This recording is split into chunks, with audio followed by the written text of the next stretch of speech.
పట్టుదల పట్టు కోల్పోయింది. యెస్! మీరు విన్నది నిజమే. పట్టుదల పట్టు కోల్పోయింది. రీసెంట్‌గా అజిత్ మూవీస్ కొద్దిగా డీసెంట్‌గా అనిపించాయి. లైక్ 'తెగింపు', 'ఒలిమె'. బట్ ఈ movie below average. Story start అవ్వడమే అజిత్, త్రిష రిలేషన్‌షిప్పు, వాళ్ళ 12 ఇయర్స్ ఆఫ్ మ్యారీడ్ లైఫ్.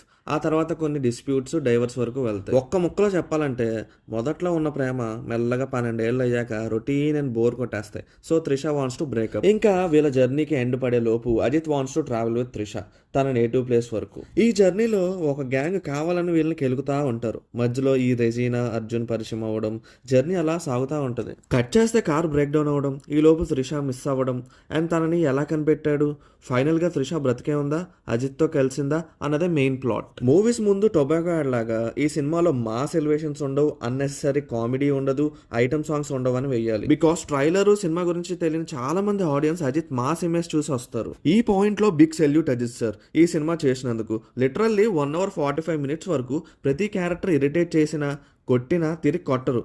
ఎందుకంటే త్రిషాని ఏం చేస్తారో అని. He will took up all challenges and hurdles. Divorce relationship కి మనసుకు కాదుగా, అందుకే ఎలాగైనా హస్బెండ్ కాపాడతాడు. ఇంకా లొకేషన్స్, యాక్షన్ సీన్స్ చాలా న్యాచురల్ గా అవే హైలైట్ ఆఫ్ ద మూవీ. ఇప్పుడు వాట్ వెంట్ రాంగ్ గురించి మాట్లాడుకుందాం. స్టోరీ సెటప్ చేయడం, ప్రొసీడింగ్స్ చాలా స్లోగా ఉన్నా బట్ ఇంట్రెస్టింగ్ గా ఉంటుంది అప్ టు ఇంటర్వెల్ బ్యాంగ్. ఇంకా సెకండ్ హాఫ్ లో వచ్చే బ్యాంక్ ఎపిసోడ్ అండ్ కార్ లో ఫైట్ సీన్స్ అన్ని చాలా బాగుంటాయి. ఇంకా అక్కడి నుంచి సినిమా డెడ్, చివరి వరకు అసలు పైకి కూడా లేవలేదు. ప్రతి క్యారెక్టర్ చూడడానికి అనుమానంగానే ఉంటుంది. But sadly each and every character ఈ డ్రామాలో ఒక భాగమే. Mainly foreign interaction scenes. Okay, language problem ఉంది, కన్వర్జేషన్ ప్రాబ్లము, బట్ ఆడియన్స్ కూడా అంతసేపు చూపించాలా?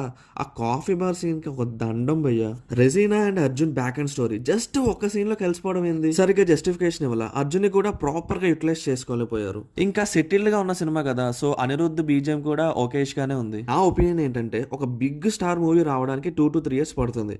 అంత వెయిట్ చేశాక మూవీ డిసప్పాయింట్ చేస్తే చాలా బాధగా ఉంటుంది. దట్టు అజిత్ గారి మూవీస్ ఎటువంటి కాంట్రవర్సీ లేకుండా తన వర్క్ తను చేసుకుంటా పోతారు. Hope for next movie good bad ugly. Thank you guys. ఈ రివ్యూ కనుక మీకు నచ్చినట్టయితే ఆగతే ఆశిష్కి సబ్స్క్రైబ్ చేసుకోండి. సినిమాపై మీ ఒపీనియన్ కూడా కామెంట్ చేసేయండి. Thank you. యోధన మన తక్షణ కర్తవ్యము ఈ ఛానల్ని సబ్స్క్రైబ్ చెయ్యటము.